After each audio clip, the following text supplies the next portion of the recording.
দোকান থেকে তো আমরা গোলাপ জল অনেকেই অনেক টাকা দিয়ে কিনে থাকি, কিন্তু একবার চলো না ঘরে ট্রাই করে দেখা যাক। তো আমার কাছে অনেকগুলো ফুল ছিল, অবশ্য আমি ঘরেও মাঝে মাঝে বানাই।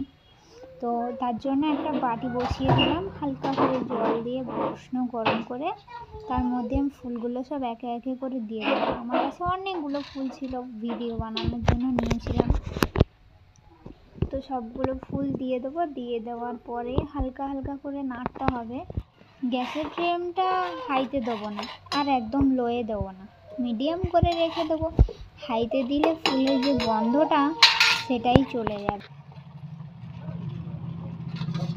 এখন থেকেই ফুলের গন্ধ ছাড়তে শুরু করে দিয়েছে, তার সঙ্গে রঙও দেখতেই পাচ্ছি জলটা কেমন গোলাপি গোলাপি হয়ে গেছে।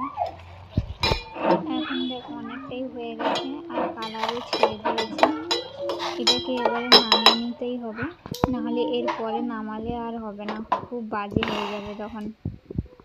দিয়ে আমি হালকা করে ছাঁকনিতে দিয়ে ছেঁকে নিচ্ছি। ছেঁকে নেওয়ার পরে দেখবে এত সুন্দর কালার, তোমরা কখনো ঘরে বানিয়ে ট্রাই করে দেখতে পারো। আমি তো বানাই। এখন গরম আছে তবু এত সুন্দর গন্ধ ছাড়ছে, যখন ঠান্ডা হয়ে যাবে আরও গন্ধটা আরও ভালোভাবেই ছাড়বে। আমি তোমাদের আলোর সামনে নিয়ে গিয়ে দেখাচ্ছি, দাঁড়াও। বাটিটা খুবই গরম ছিল, তাই আমি দেখছি যে আমার হাতে ছাঁকা খেয়ে যাব না তো। তারপরে অবশেষে আমি টেবিলে নিয়ে চলে এলাম। দেখেছো এত সুন্দর কালারটা, ঠিক লিকার চায়ের কালারটা, একদম লালও নয়, একদম হালকা পিঙ্ক। তারপরে আমি তোমাদের দেখো সেন্টটা দেখাচ্ছি, হেবি সুন্দর লেগেছে। আমার তো ঘরেরটাই ভালো লাগে।